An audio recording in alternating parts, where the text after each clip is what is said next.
Sin más preámbulos, recibamos al doctor y maestro del texto sagrado, José Briceño, en su programa Palabra de Iluminación.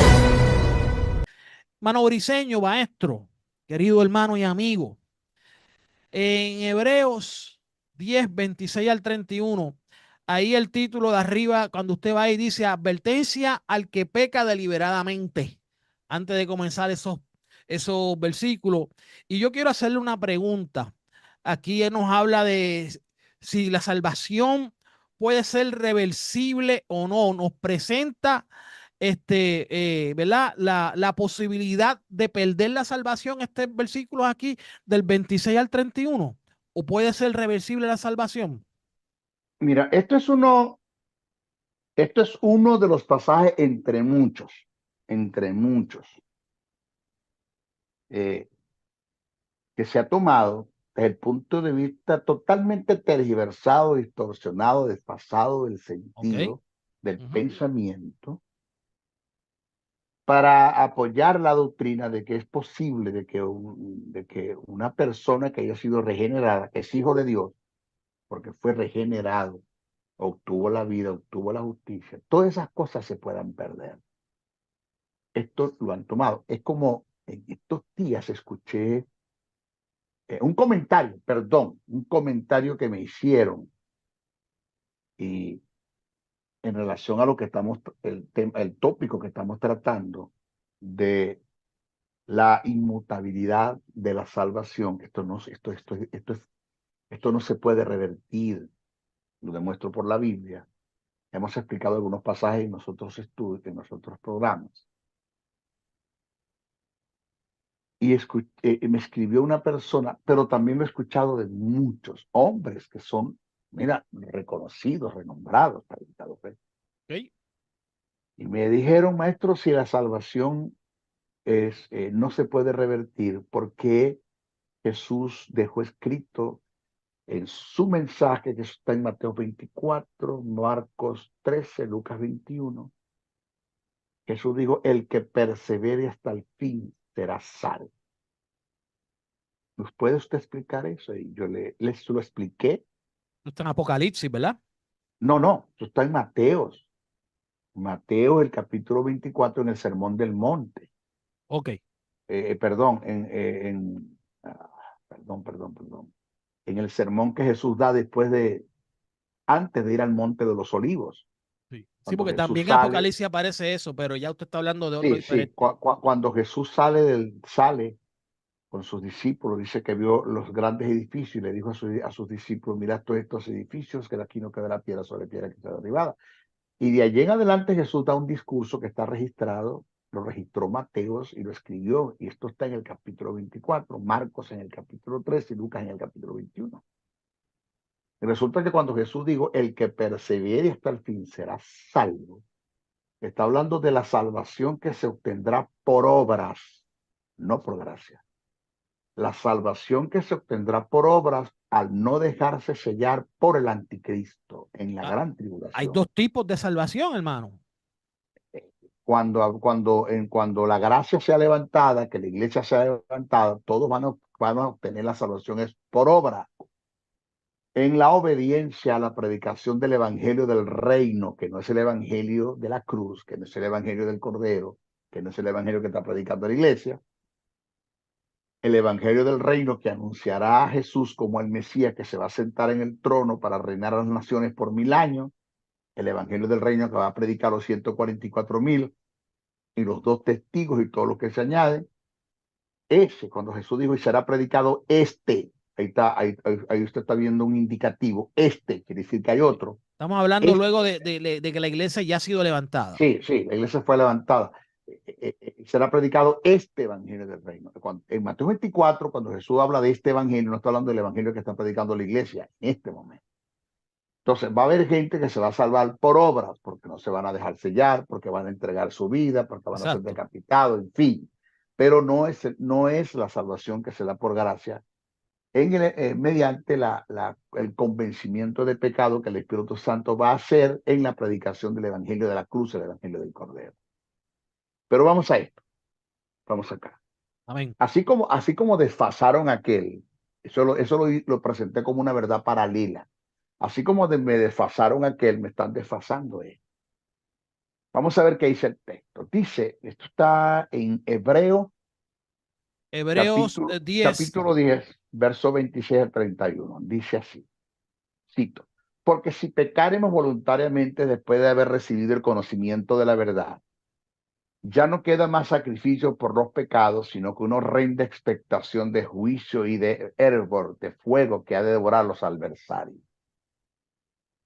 El que viola la ley de Moisés, que no tiene nada que ver con la iglesia, con gracia, el que viola la ley de Moisés por el testimonio de 2 o de 3 testigos muere irreversiblemente. ¿Cuánto mayor castigo pensáis que merece el que pisoteare al Hijo de Dios, oído el término ese, y tuviera por inmunda la sangre del pacto en la cual fue santificado, oiga bien eso, e hiciera frente, o sea, insultar, ese término hiciera frente significa insultar al Espíritu de gracia. Entonces dice, pues conocemos el que digo, mía es la venganza, yo daré el pago, dice el Señor. Entonces el texto termina así, otra vez el Señor juzgará a su pueblo. Entonces, aquí está la expresión, dice, del gran lamento, ¿no? Horrenda cosa es caer en manos del Dios vivo. Ok. Primero voy a comenzar de qué pecado voluntario está hablando acá. Cuando se hace referencia al pecado voluntario, ¿de qué está hablando el que escribe? No se nos debe olvidar el emisor, el receptor, la comunicación, la causa de la comunicación, el cronista, el contexto histórico, la idiosincrasia, las culturas, los tiempos. Eso no se debe olvidar para hacer una interpretación del texto sagrado. Esto no es cuestión de leer Biblia, es cuestión de utilizar las herramientas que nos presenta la hermenéutica como códigos y reglas de interpretación para hacer una buena exégesis de las escrituras. Vamos a ver qué significa el pecado voluntario, ya que el que está escribiendo es un judío convertido al evangelio y le está predicando a judíos convertidos al evangelio. Esto no es una carta para la iglesia de los gentiles convertidos al evangelio, es una carta para la iglesia de los judíos convertidos al evangelio. Aunque los gentiles y los judíos, los dos son un pueblo, porque de los dos pueblos Dios sacó uno, que es la iglesia. Correcto. Pues, pero no se debe olvidar el sentido, el por qué, la causa, la razón, el por qué, la causa y la razón por el cual se escribió esta carta, que se le está escribiendo a un judío convertido a judíos convertidos, no a gentiles convertidos. Y maestro, me encanta que usted esté aclarando eso ahora mismo, esa explicación, porque ese es uno de los problemas graves que estamos encontrando en el pueblo, porque vamos a hablar en general. Y es que no escudriñan y no buscan las herramientas correctas, no hacen esa búsqueda, como usted dice, todas esas preguntas que hay que hacerse. Entonces oyen a alguien que les enseña algo que no es profundo en la palabra, que es bien light en la palabra, que escuchó de otra cosa, y eso mismo vienen arrastrando y arrastrando y arrastrando, y cuando escuchan a alguien con algo diferente, entonces lo tratan de un hereje, lo tratan de un falso profeta, de un falso maestro, y eso me encanta que usted aclare eso. Yo sé que con que usted lo aclare, mucha gente no le va a gustar escuchar este tipo de cosas, pero es importante aclararlo porque es muy cierto lo que usted está hablando. La iglesia está llena de tradición, como siempre lo he dicho. La mayoría de los evangélicos, perdone usted el vulgo, la mayoría de los evangélicos comen como los pichones de pájaro, con el pico abierto y los ojos cerrados. No importa lo que le meta su madre, se lo tragan. Ellos tienen los ojos cerrados y abren el pico. Así son muchos evangélicos, no todos, pero la mayoría. Se tragan todo lo que le dicen. Entonces entramos en un mundo de tradición, de que así me lo enseñó mi tatarabuelo, mi bisabuelo, mi abuelo, mi papá, mi mamá. Así lo enseñan en nuestra organización y para ustedes contar. Eso se llama un mundo de tradición que está haciendo muchos daños en la congregación de falsa doctrina. Es correcto. Ahora, ¿qué es el pecado voluntario? El texto sagrado en forma absoluta afirma que una persona después de ser regenerado, entiéndase lo que es regeneración, que se le imparte la justicia, se le imputa la justicia después de haberse amputado el pecado, se le imputa la vida después de habérsele amputado la muerte, es regenerado, pasa a ser hijo de Dios y tiene una relación con Dios. Dios es su padre y él es su hijo. Eso es lo que quiero decir acá. Entonces el texto sagrado en forma absoluta afirma que una persona después de ser regenerado y pasa a ser hijo de Dios, no, negativamente no puede perder su salvación. Es imposible que esto sea revertido. Es imposible que la justicia, la vida, la relación que tiene con Dios se pierda. La paternidad de Dios no se pierde. Eso no lo puedes perder nunca.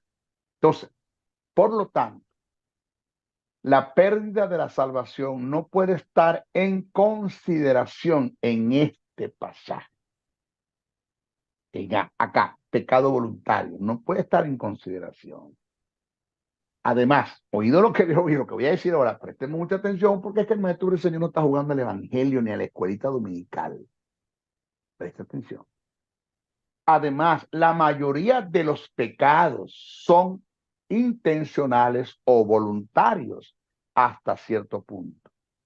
Si hablamos de los pecados que comete un creyente, sea con premeditación o alevosía, la mayoría son intencionales o voluntarios. Entonces, ¿de qué pecado voluntario está hablando? No entiendo por qué dice si pecaron voluntariamente, si que todos los pecados que comete el creyente son intencionales y voluntarios. Entonces, ¿para qué me habla de un pecado voluntario? Aquí es donde está la razón, aquí es donde está la respuesta a esta verdad. Vamos para allá. Entonces, en la mayoría de los casos, quien comete un pecado sabe que lo está haciendo. Entonces, cabe la pregunta, ¿qué es el pecado voluntario según el pasaje? Si todos los pecados que se hacen son considerados voluntarios, porque nadie peca en contra de su voluntad. Usted tomó una decisión para pecar, una determinación, usted lo hizo, muchas veces hizo planes y proyectos para pecar. Entonces, si todos los pecados son voluntarios, me parece que está de más el que escribe que diga si pecaron voluntariamente. Parece ser que es una verdad, es cierto, que cuando hacemos un análisis del pasaje del pecado voluntario que está hablando el que escribe, que es un judío convertido a judío convertido, no se está refiriendo al pecado común que voluntariamente cometemos con premeditación, alevosía. No está haciendo referencia a eso. Oiga bien. Algunos interpretan el pecado voluntario como un cualquier pecado en forma continua, donde se peca obstinadamente según el pensamiento del escritor a los hebreos. No parece que esto es el caso. Sí. Vuelvo a repetir. Algunos interpretan el pecado voluntario como un cualquier pecado en forma continua, donde se peca obstinadamente, con premeditación y alevosía. Pero según el pensamiento del escritor a los hebreos, que es un judío convertido, no parece que sea así el caso. No. El autor en su pensamiento, el que escribe, que para mí es Pablo, tiene un pecado particular. O sea que el que está escribiendo dice, si pecáramos voluntariamente, el pecado voluntario que está hablando no es el común y el corriente, que lo hacemos con premeditación y alevosía, que hacemos planes y proyectos. No, está hablando con uno que es particular. ¿Cuál es? ¿De qué está hablando este hombre? Entonces, el autor en sus pensamientos tiene un pecado particular, lo que se hace evidente cuando consultamos el contexto, respetando la relación del pensamiento. Él ha exhortado a sus lectores, quien el que escribe, ha exhortado a sus lectores en capítulos anteriores a que retengan firmes su confesión, según Hebreos capítulo 3, verso 6, Hebreos capítulo 14, capítulo 4, verso 14. Acuérdense que toda la carta a los hebreos es un solo pensamiento que se le escribió a una iglesia. Usted no debe separar un capítulo del otro capítulo, es una hilación de pensamiento. Ya el que escribe, el que está escribiendo acá en Hebreos 10, ya les ha venido haciendo una exhortación a sus lectores en los capítulos anteriores a que retengan firme su confesión. Y les advierte acerca de los peligros del abandono de la fe, según Hebreos capítulo 6, verso 1 al 8. Entonces, el autor de los Hebreos refuerza esta preocupación en el capítulo 10 como contexto inmediato, dando advertencia del pecado voluntario, según lo que acabamos de leer en Hebreos 10, el verso 23 al 25. Entonces, los lectores estaban al borde de abandonar su fe en Cristo y de regresar a la ley. ¿Quiénes? Los judíos convertidos al evangelio. No está hablando de los gentiles, porque este no era un caso para la iglesia de gentiles convertidos. Es un caso para la iglesia de judíos convertidos que estaban siendo perseguidos porque abandonaron las prácticas de la ley y estaban siendo perseguidos. Por eso es que se escribe la carta a los hebreos, el capítulo 11, acerca de lo que es la fe, para no abandonar las creencias, para no abandonar las doctrinas. Muy bien. Digo, ahora, los lectores estaban al borde de abandonar su fe en Cristo y de regresar a la ley mosaica y a sus sacrificios, por lo que él discute lo inadecuado de los sacrificios de la ley, especialmente a partir del capítulo 8. Te lo vuelvo otra vez a repetir para que usted tome en cuenta. Los lectores estaban al borde de abandonar su fe. ¿De qué lectores estamos hablando? A quien se le escribe la carta. Judíos convertidos. Estaban al borde de abandonar su fe en Cristo y de regresar a la ley mosaica y a sus sacrificios, o sea, al sacrificio de Cordero. Por lo que el que escribe discute lo inadecuado de los sacrificios de la ley, especialmente a partir del capítulo 8 de Hebreos, que es una elección de pensamiento. Es por esta causa que en el capítulo 11 de los Hebreos les da una cátedra en relación a la fe como fuerza espiritual mediante el espíritu de gracia que los mantendría como fieles seguidores, proclamando y haciendo del mensaje de la gracia un estilo de vida. En el capítulo 11.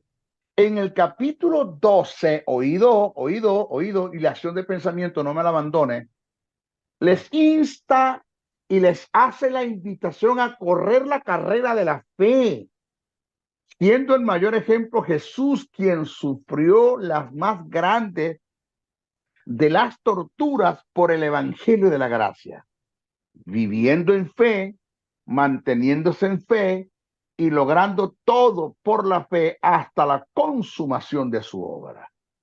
Observe que el que escribe el capítulo 11 le está escribiendo a estos judíos que estaban llenos de temores, dudas, ansiedades, de preocupaciones y persecuciones por los judíos que practicaban la ley y los veían como herejes porque habían abandonado las prácticas de la ley por el evangelio de Jesucristo.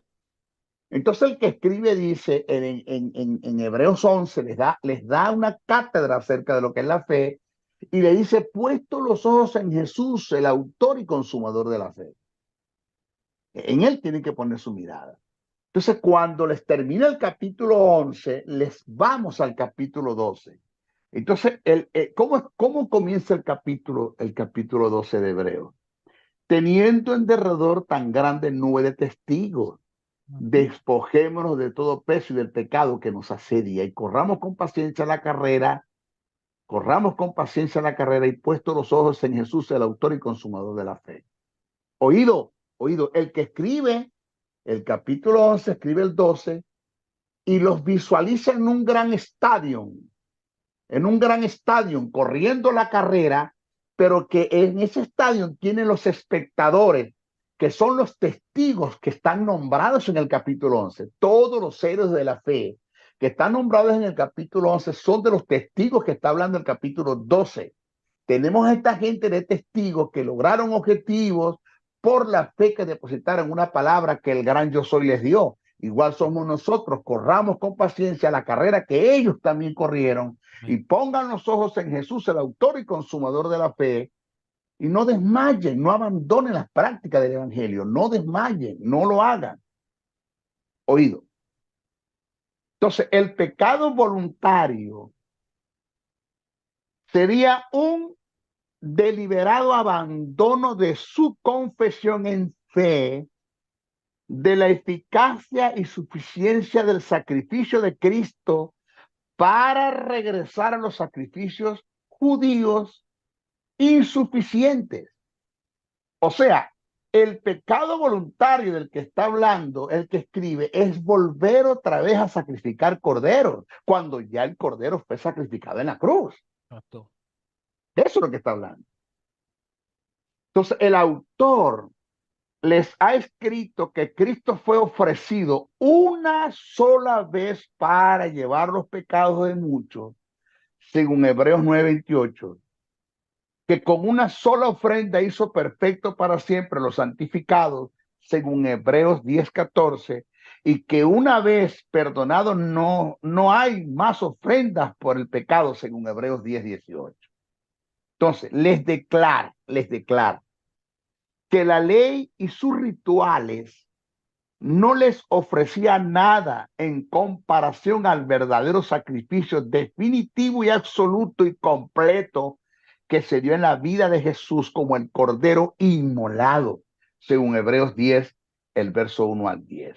Ay, mamá, escuché esto. Si ellos regresan a la ley,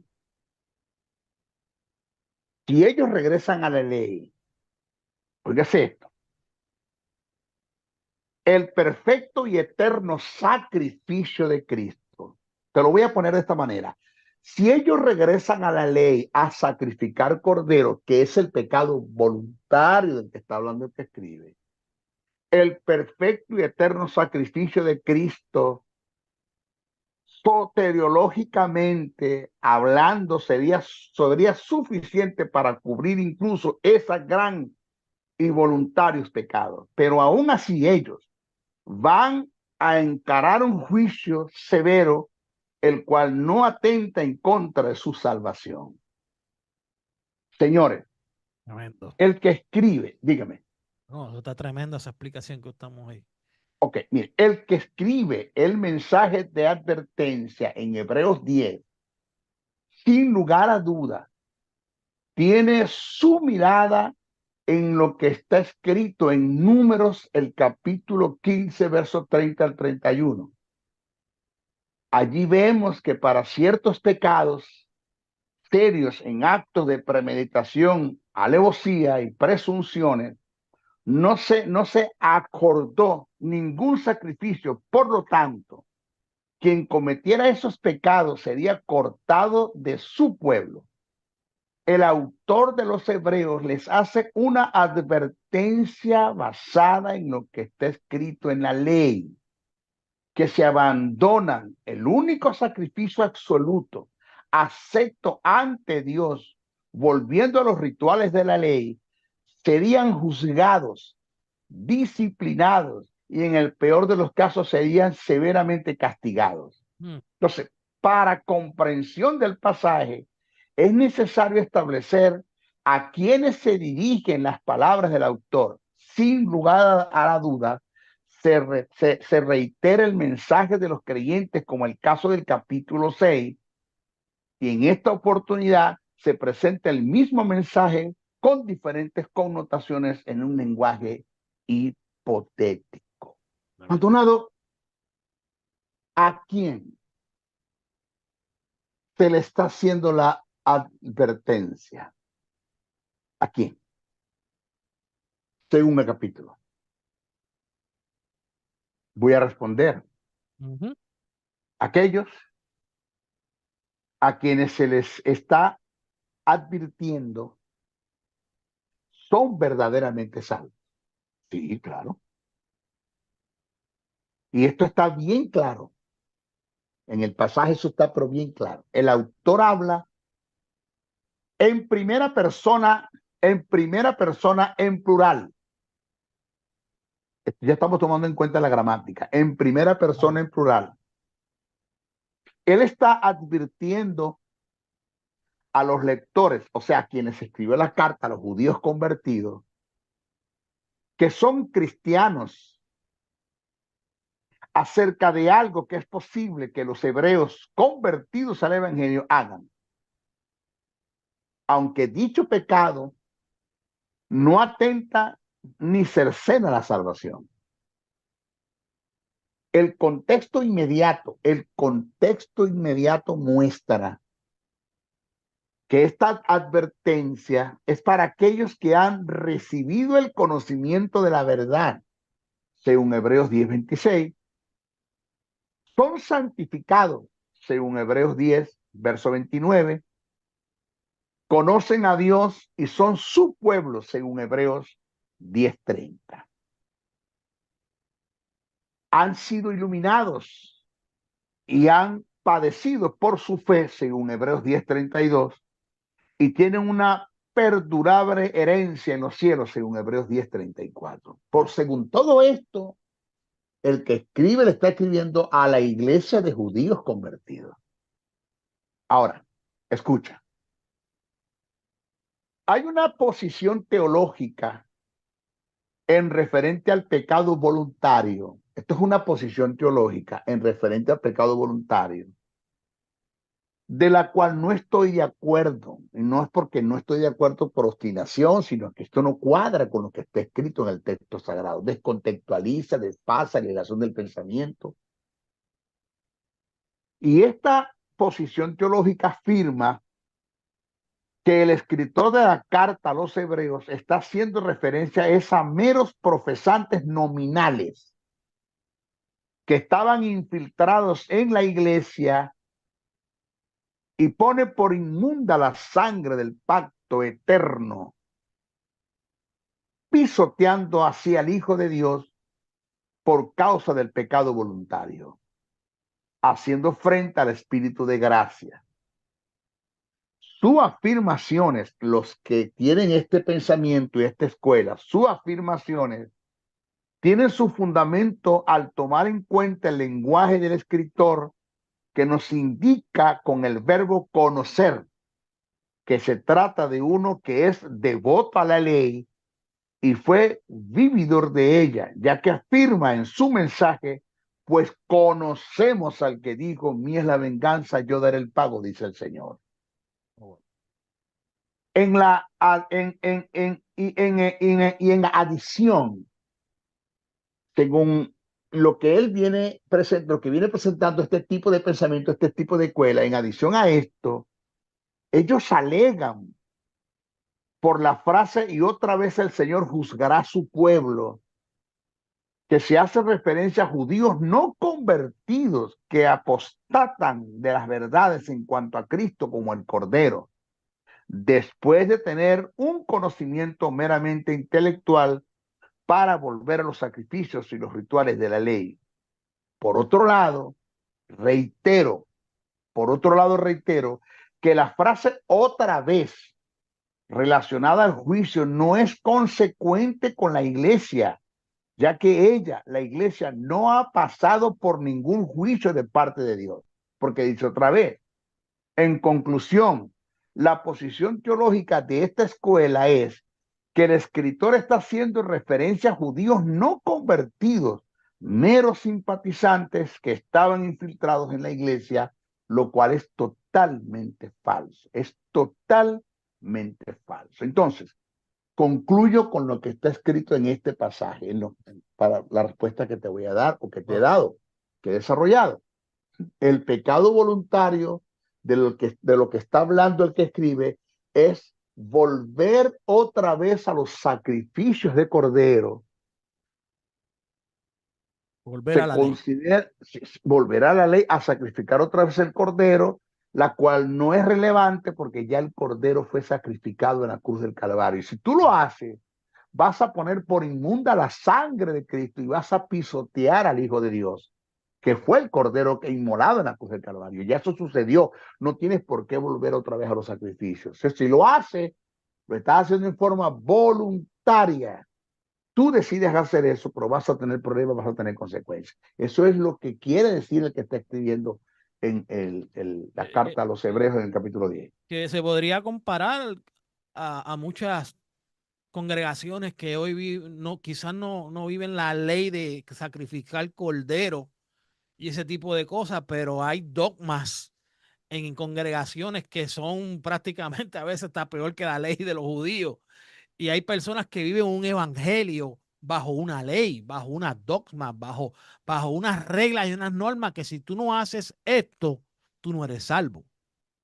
Y yo lo comparo con eso. Yo voy a lanzar algo, pero lo voy a lanzar, pero me voy a salir de una vez, no me voy a quedar allí. Claro. Esto es como un anzuelo, como para que podamos hacer un programa de esto también. Oh, claro, claro. Está en relación al diezmo. El diezmo no es una práctica de la iglesia. El diezmo, yo lo puedo demostrar por la Biblia. Más en YouTube hay un estudio del maestro Briceño en relación al diezmo, como demuestro que en ninguna parte del Nuevo Testamento, estamos hablando del Nuevo Testamento que comienza en Hechos, no comienza en Mateo. Todo lo que está escrito en el libro de Mateo, de Lucas, de Marcos y de Juan, de los evangelios, fueron hechos que se dieron, por ende, en la dispensación de la ley. Es correcto. De hechos y dichos que se dieron y se dijeron en la dispensación de la ley, que fue escrita 40 años después en la dispensación de la gracia, fue otra cosa. Claro. Pero nada de lo que está en los evangelios tiene que ver con gracia. Jesús fue un hombre que no caminó en la dispensación de la gracia. Jesús caminó en la dispensación de la ley, que manifestó la gracia de Dios, es otra cosa. Claro. Pero la gracia comienza cuando Jesús resucita de entre los muertos. Porque la iglesia no nace en el Pentecostés. Eso es mentira. La iglesia se hace visible en el Pentecostés. La iglesia nace en Jesús porque Él es la cabeza del cuerpo. Cuando Jesús resucita, ahí nace la iglesia. Porque Él es la primicia y nosotros continuamos con Él.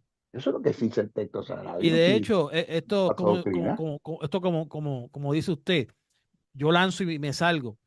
He escuchado mucha gente hablar que la iglesia que nació fue la iglesia católica y eso no es así. Eso no es así. Que ver.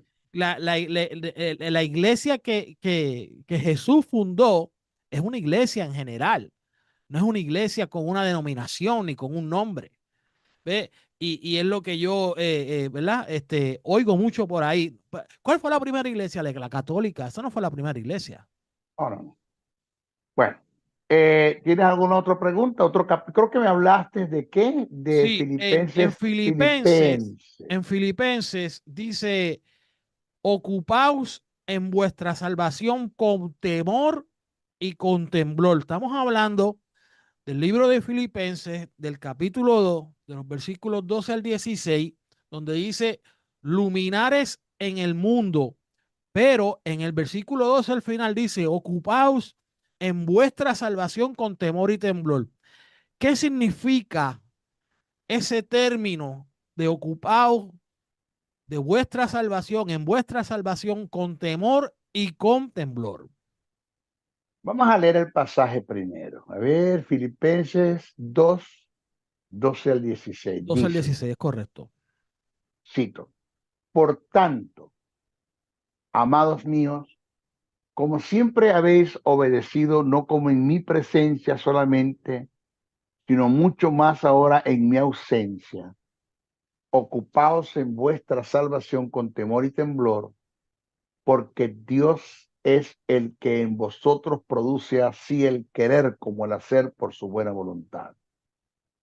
Haced todo sin murmuraciones y contiendas, para que seas irreprensibles y sencillos hijos de Dios, sin manchas en medio de una generación maligna y perversa, en medio de las cuales resplandecéis como iluminares en el mundo, asidos de la palabra de verdad, para que en el día de Cristo yo pueda gloriarme que no he corrido en vano, ni en vano he trabajado. Ok, lo voy a explicar. Ese término, esa oración que dice en el texto, cuando dice ocupaos en vuestra salvación, eso que aparece en el pasaje, no, negativamente no da la idea de mantener la salvación por obras, no da la idea. Demarca ese término, ocupaos de vuestra salvación con temor y temblor, demarca la severa exhortación que el apóstol Pablo le da a los creyentes a que se aboquen, trabajen, produzcan para difundir el evangelio como iluminares del mundo, dando testimonio de tal proclamación con palabras y con hechos. El término que se utilizó del griego es katargasomai. Óigame, katargasomai, que es la forma enfática de ergasomai, que indica trabajar, producir, llevar a cabo la obra encomendada como iluminares del mundo en pro de la salvación que recibimos, para que otros sean beneficiados. Es un dar de gracia como de gracia recibiste. Eso es lo que quiere decir el texto. Eso es lo que quiere decir el pasaje. Ahora, allí, cuando dice ocupaos, está hablando de no descuidar las predicaciones y las prácticas, predicaciones del evangelio en dichos y en hechos, en vivencia. No sé si tú sabes, Maldonado. Okay. No sé si tú sabes. Cristo se va, pero no nos deja inermes. Nos dejó armas, nos dejó armas. ¿Sabías que una sola de esas armas es a la ofensiva y todas las demás son a la defensiva? No sé si me agarras lo que te quiero decir. Sí. El ofensivo es el ataque, la defensiva es con lo que nos defendemos. Ok. La única arma que se nos dio a nosotros para la ofensiva El ataque. es el apresto del Evangelio de la paz. Es la única. Y Pablo dice, bien claro, lo presenta, calzado los pies con el apresto del Evangelio de la paz. Correcto.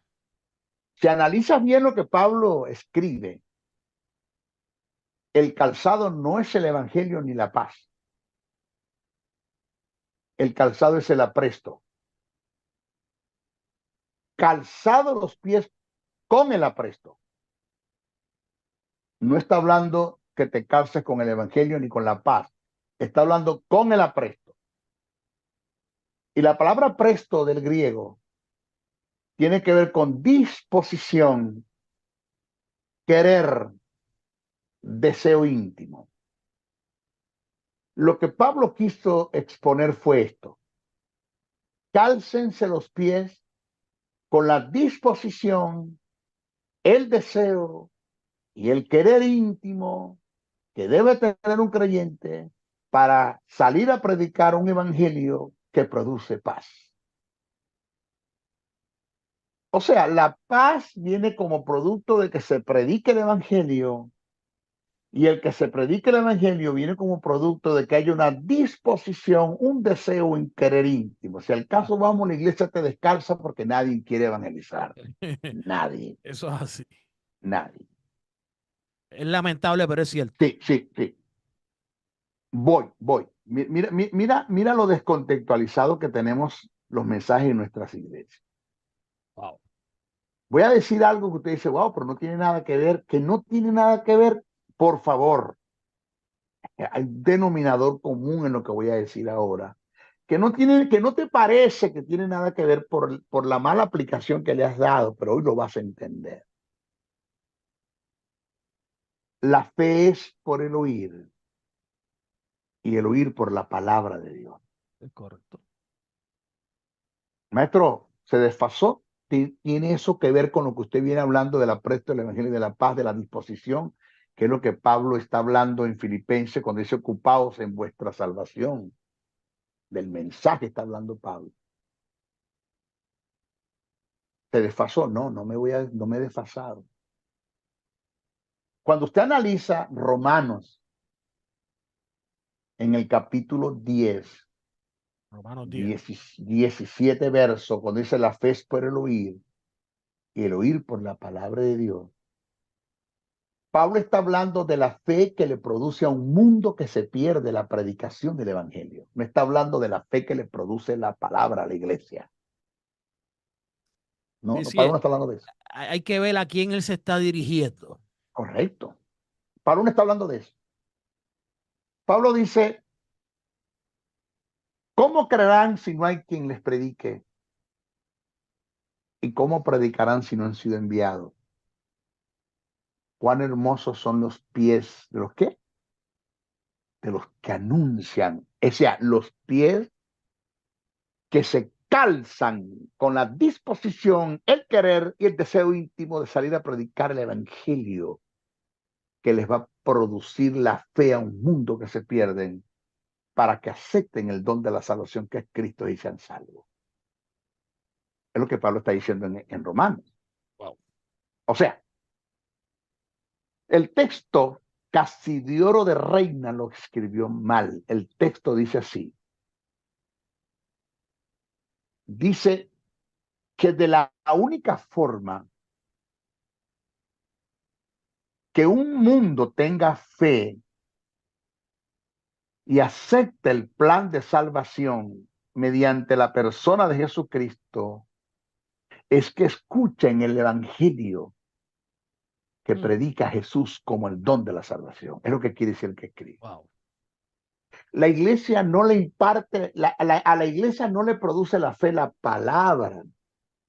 Ya la iglesia tiene la fe intrínsecamente en ellas como fruto del Espíritu. Amor, gozo, paz, paciencia, benignidad, bondad, fe, mansedumbre, templanza. ¿Qué necesita la iglesia? La iglesia necesita tener palabra para que tenga más fe. No. La iglesia necesita es tener palabra donde va a fundamentar la fe. Porque la fe está fundamentada en lo que Dios ha dicho, establecido y decretado en su palabra. Indica que mientras más palabra tenga, más fe tengo. No, mientras más palabras tengo, más terreno tengo donde caminar en fe. Wow. Entonces, la palabra no produce fe a la iglesia. No, la iglesia necesita conocer la palabra para depositar su fe en lo que está escrito en el texto sagrado. Lo que produce fe al mundo es la predicación del evangelio. De eso es lo que viene hablando Pablo en Romanos. Entonces, cuando dice la fe es por el oír, no está hablando de la fe de la iglesia, de los regenerados, de los hijos de Dios, de los justificados, de los vivificados. No está hablando de ellos, está hablando de la fe que le produce a un mundo que se pierde la predicación del evangelio, porque hubo un grupo que se dispuso, se calzó los pies con la disposición, el deseo y el creer íntimo para salir a predicar un evangelio que produce paz. Es lo que quiere decir Romano. La fe que te lleva a creer en Jesús, a creer en Cristo, en Pero alguien en cómo, cual tú no crees, pero, que tú no creías. pero Maldonado, ¿cómo creerán si no hay quienes prediquen? Yeah. es lo que está hablando el que escribe. Yeah. ¿Cómo predicarán si no han sido enviados? ¿Mm? ¿Cómo predicarán si no han sido enviados? Como está escrito, cuán hermosos son los pies de los que anuncian el evangelio de la paz. Wow. Entonces, cuando una iglesia se dispone, se ocupa en el mensaje de la salvación, que es lo que Pablo está hablando en Filipenses, el capítulo 2, versos 2 al 16, cuando un pueblo se ocupa y se adhiere y tiene una responsabilidad y una negación, una abstinencia, un compromiso, una seriedad en este asunto, que cómo a la iglesia se le confió el mensaje de la reconciliación. La iglesia es un organismo que está llamada a salir al mundo a Sí. reconciliar al mundo con Dios, no a Dios con el mundo, porque ya Dios no tiene problemas con el mundo. Por eso que nosotros somos tipificados como sal de la tierra. Wow. ¿Eh? La sal tiene 3 principios que la gente no lo ha tomado en cuenta, lo ha leído, pero no toma en cuenta. Te los voy a decir. Primero, la sal es un mineral en los tiempos, estamos hablando de los tiempos de Jesús, que tenía un valor un poquito menos que el oro. Oh, wow. Sí, un valor un poquito menos que el oro, porque la sal era lo que se le daba a los soldados romanos para pagarle su sueldo. Y ahí es donde viene el salario. Wow. ¿Cuál es tu salario? Entonces el soldado romano agarraba ese puño de sal e iba al mercado y lo cambiaba por dinero.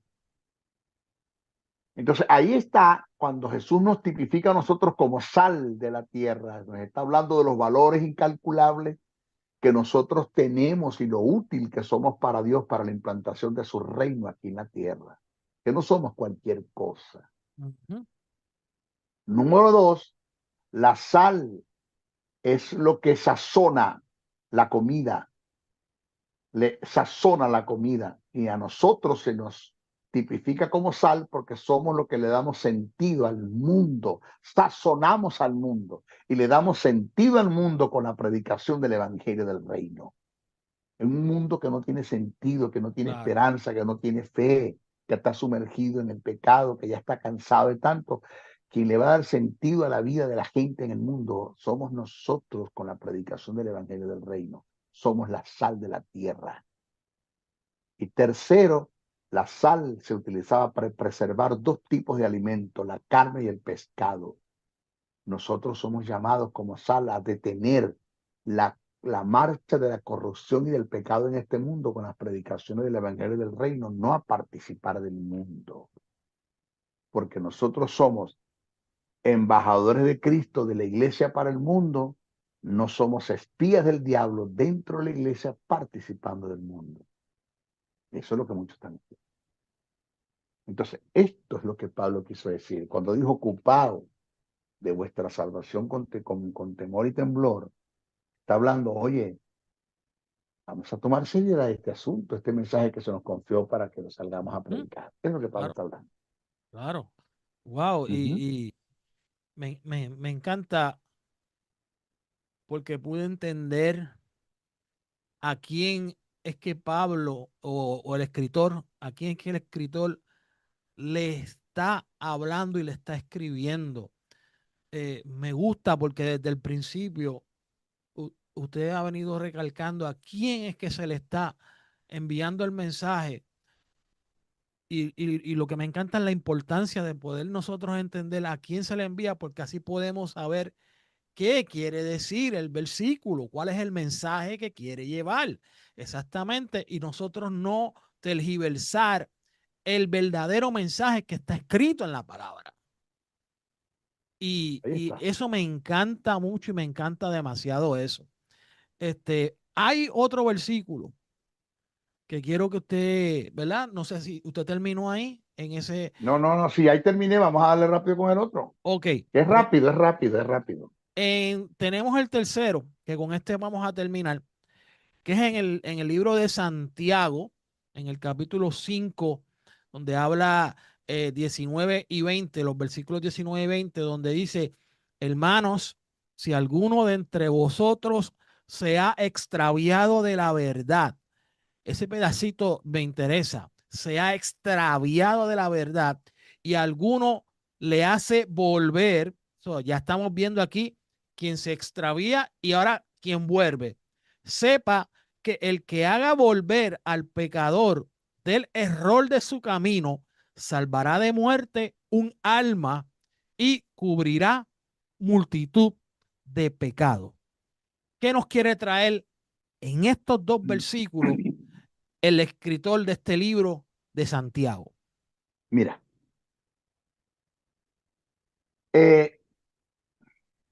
¿cómo te explico bien esto? No existen libros apócrifos. Tengo que meterme para allá para poderte dar respuesta a lo que me preguntas. Muy bien. No existen libros apócrifos. Quien se inventa esto de los libros apócrifos, que el término apócrifo no significa no inspirado, no, el término apócrifo no significa apartados, echados a un lado por no considerarse inspirados. Pero no es que no son considerados como tal, inspirados, sino que se Te, consideran. te explico, te explico. ¿A quién se le dio, a quién se atribuyó eso de decir que hay libros que fueron inspirados y que otros no fueron inspirados y por tanto los vamos a apartar? Los Ok. canónicos de los deuterocanónicos. Vamos a apartar. ¿A quién se le ocurrió? Esto se dio en los concilios que se dieron, lo que fueron 7 concilios que se dieron, de Nicea, de Éfeso y parte de Contar. Pero cuando usted va al texto sagrado, Pablo dice que toda la escritura es inspirada por Dios. Toda. Amén. Sí, señor. Punto. Pablo dice, toda la escritura es inspirada por Dios, y Pablo está haciendo referencia al Antiguo Testamento porque el Nuevo no existía. Claro.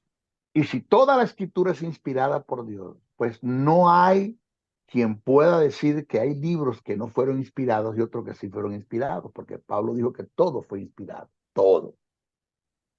Los canónicos y los deuterocanónicos, los que tomaron en cuenta y los que apartaron, todos son inspirados. El problema es que el que se tomó esta atribución no tomó en cuenta los dos tipos de inspiración, que son teuneutos y ferómenos, con diferentes significados. Eso lo vamos a explicar después, no tenemos tiempo para ahora. ¿Por qué usted se mete por allí? Porque Santiago se consideró en un tiempo, en siglos pasados, como no inspirado. Wow. Santiago, el libro de los Hebreos, también entró en ese paquete como no inspirado. ¿Por qué? Oh, wow, interesante. Sí, ¿por qué? Porque Santiago, hay cosas que están escritas en el libro de Santiago que no concuerdan con los escritos de los apóstoles, de los demás apóstoles. Dígase Pablo, Pedro, Judas, Juan. No concuerda. Cuando usted lee estos 2 versículos, la verdad es que no se entiende el pensamiento de Santiago. Todavía los teólogos no han podido entender por qué Santiago se expresa de esta forma en lo que está escrito. Te lo voy a leer y te lo voy a interpretar qué es lo que Santiago quiere decir acá. Dice así: hermanos, si alguno de entre vosotros se ha extraviado de la verdad y alguien le hace volver, sepa que el que haga volver al pecador, nosotros no somos pecadores. Claro. Nosotros somos la justicia de Dios en Cristo Jesús. Nosotros pecamos, pero no somos pecadores.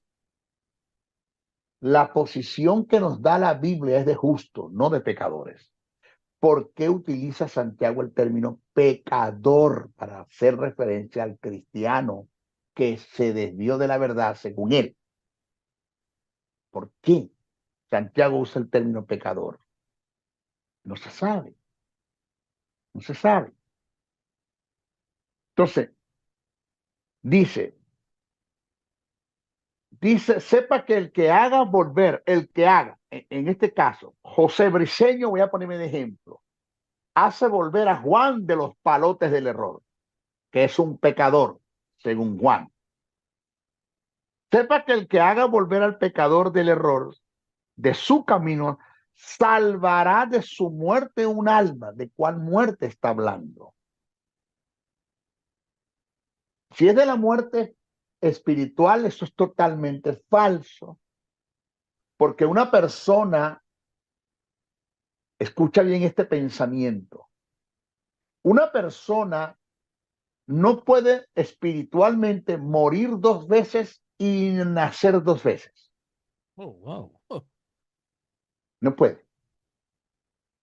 Una persona que fue vivificada y justificada por el Espíritu Santo mediante el sacrificio de Jesús en la cruz del Calvario, en el acto de remisión, fue justificada, vivificada y justificada, y se les impartió la vida. Venía de estar muerto. Esta persona que se le imparte la vida no puede volver a morir. Y si muere, no puede volver a vivir. Es lo que explicamos nosotros en los programas pasados. Ajá.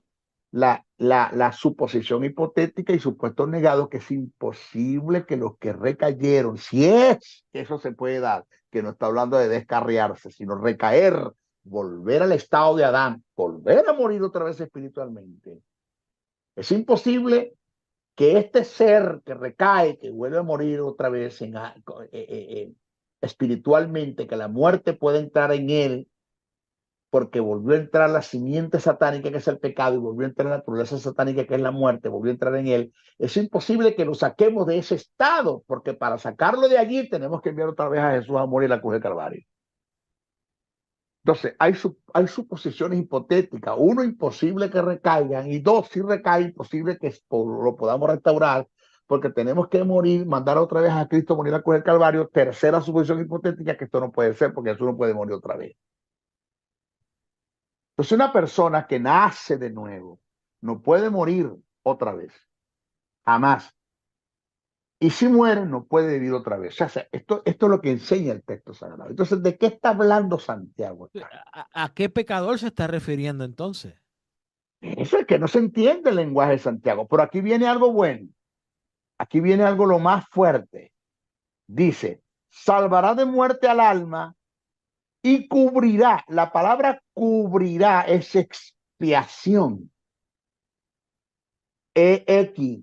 Expiar, que es totalmente diferente, es lo contrario, lo antónimo a remisión. Expiación y remisión son dos cosas diferentes. Expiar es agarrar la basura, barrer la casa y meter la basura debajo de la alfombra y cubrirla. Eso es expiación. Remisión es extirpar, desramificar, es recoger la basura y botarla, no dejarla dentro de la casa. Entonces, lo que la sangre de Cristo hizo con nosotros no fue un acto de expiación, porque la sangre no expió el pecado. El pecado era expiado por la sangre del Cordero en el Antiguo Testamento, en los sacrificios, y por eso hacía falta que se hiciera varios sacrificios. La sangre de Cristo no expió, la sangre de Cristo hizo acto de remisión, extirpó, desramificó, amputó, quitó, botó, lo sacó del espíritu. Me llama la atención ahora que Santiago dice, y cubrirá multitud de pecados. Pero mira lo que dice Santiago. O sea que cuando yo hago volver del error al pecador, que es que él se desvió de la verdad, no solamente lo salvo de una muerte, sino que yo hago acto de expiación en los pecados que yo venía haciendo. Es lo que quiere decir el texto. O sea, el cubrir, eso cuando dice cubrirá multitud de pecados, está hablando de los pecados que yo cometí y que se me van a espiar y que se me van a cubrir y que se me van a perdonar por la obra que yo hice de haber hecho volver a mi hermano de la mentira y de pecado en la que él estaba, que lo llama pecador. Bueno, él está enviándolo de nuevo a la ley. Claro. O sea, que no se sabe por qué Santiago escribe esto. ¿Qué le pasó a Santiago acá? No sé. ¿Fue inspirado? Sí. Bajo un tipo de inspiración. O sea que Fue inspirado, sí, pero no se sabe por qué Santiago escribe esto. Entonces, esto es un pasaje que no se debe tomar para hablar de que es posible de que una salvación se pueda perder. o No sea se que puede este tomar es porque uno aquí de no se los sabe lo que Santiago dice. esto es uno de los pasajes el cual entonces estaban utilizando para decir que este libro no era inspiración del Espíritu Santo. Esto es una parte de los pasajes porque hay otras cosas que Santiago escribe que no están de acuerdo, que no está de acuerdo con lo que los apóstoles te escribieron. Otras partes de Santiago no está de acuerdo. Hay muchas cosas buenas, pero otras partes que Santiago escribió que se les pasó y que hasta ahora no se sabe por qué lo hizo, Y le por qué pregunto, lo escribió. maestro, ¿por qué entonces lo dejaron el libro? ¿Por qué qué? ¿Por qué lo dejaron como que que es inspirado por el Espíritu Santo? Porque, ok, te explico te voy a explicar lo que es inspiración para que tú puedas entender. Hay dos tipos de inspiración, Maldonado, que es lo que la gente no toma en cuenta. Ok, Uno, es el poder sobrenatural que Dios le dio a los hombres para que hicieran registro de las cosas tales como sucedieron y se dijeron, aunque en lo que sucedió y se dijo hayan ciertas mentiras y contradicciones. oh, wow. Sí, te lo voy a explicar, Repita eso otra vez. te lo voy a repetir. Inspiración, según lo que le dijo Pablo a Timoteo, es teuneutos. Eso es un tipo de inspiración, teuneutos, De un eutos. que es el poder sobrenatural que Dios le da a los hombres para que hagan registro de las cosas tales y como sucedieron, aunque en lo que sucedió y en lo que se dijo hayan ciertas contradicciones y mentiras. Ok. Ejemplo. Maldonado dice, el pez tiene 5 patas. Dios me dice a mí, José, Señor, escribe lo que Maldonado dijo. El pez tiene 5 patas. Pregunto, ¿es verdad que el pez tiene 5 patas? No tiene ni una. Eso es mentira, pero es una verdad que Maldonado lo dijo. Entonces la inspiración está en que Dios me dice a mí que escriba exactamente lo que Maldonado dijo, aunque lo que dijo sea mentira. Ok. Dios no responde por lo que Maldonado dijo. Dios responde que se escriba exactamente lo que Maldonado dijo. Eso es inspiración. Ok. Es un tipo de inspiración. Por ejemplo, Job dijo, recibiremos de Dios el bien y el mal no vamos a recibir. Según Job, de Dios vienen cosas buenas y vienen cosas malas. Que una de las cosas buenas que tiene Santiago es que dice que de Dios no vienen cosas malas. Santiago dice, toda buena dádiva, todo en perfecto viene del Padre de la luz, en cual no hay mudanza y sombra de variación. Y en Dios no hay mudanza ni sombra de variación. Toda cosa buena vino, viene y vendrá de Dios, porque Dios no cambia, es inmutable. Pero Job dice que de Dios vienen cosas buenas y vienen cosas malas. Job dice que lo que Dios dio y Dios quitó. Job dice que Dios quita lo que da. Pablo Wow. dice que no. Pablo dice que no. Pablo dice que los dones y el llamamiento. Óigase que el término de llamamiento está en singular y dones en plural. ¿Por qué? Porque Pablo se está refiriendo al llamado que Dios le hizo a la nación de Israel para introducirlos a la tierra prometida, a la tierra de Canaán. Y así como Dios cumple, y así como los dones plural, que son 5 tipos de dones, Dorea, Dorema, Dorón, carisma y domata, son 5 tipos de dones que se reciben de Dios. Por eso Pablo utiliza el plural. Y Pablo dice que así como los dones de Dios son irrevocables, también fue irrevocable el llamado que le hizo Israel para introducirlo a la tierra prometida. Wow.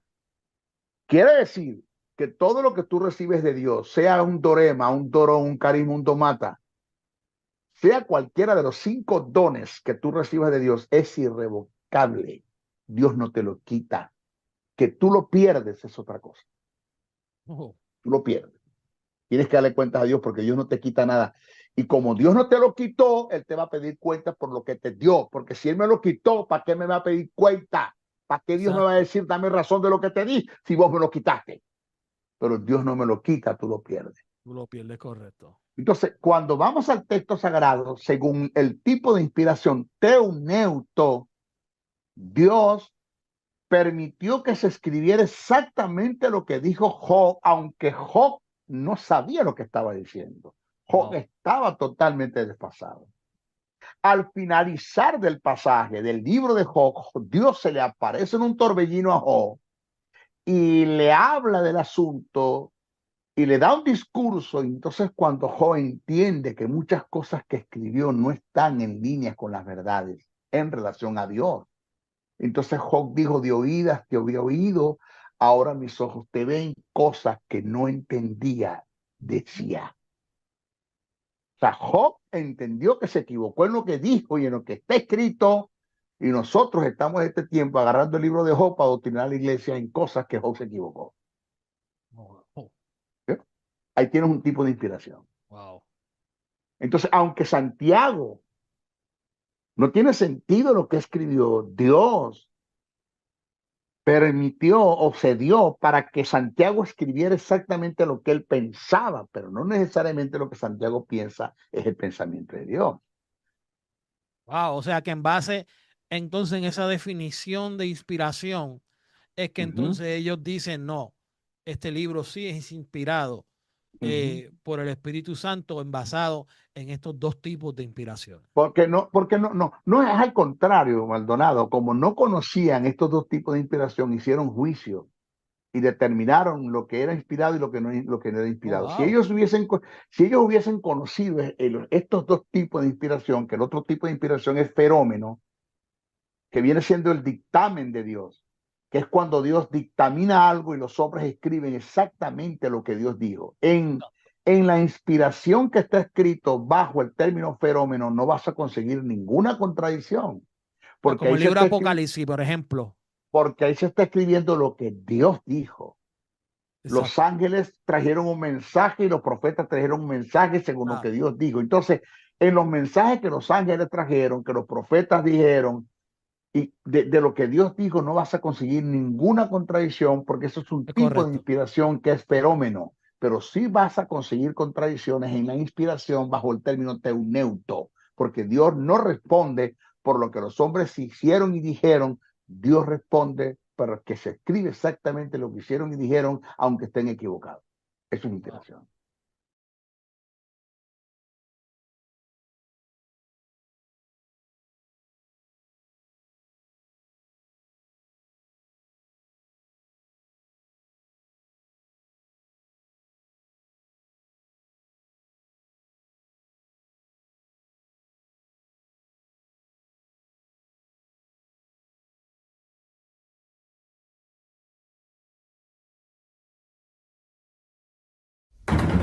El doctor y maestro del texto sagrado, José Briceño, se despide hasta una nueva intervención en su programa Palabra de Iluminación. Te esperamos en nuestra próxima intervención de tu programa Palabra de Iluminación. Bendiciones, bendiciones, bendiciones.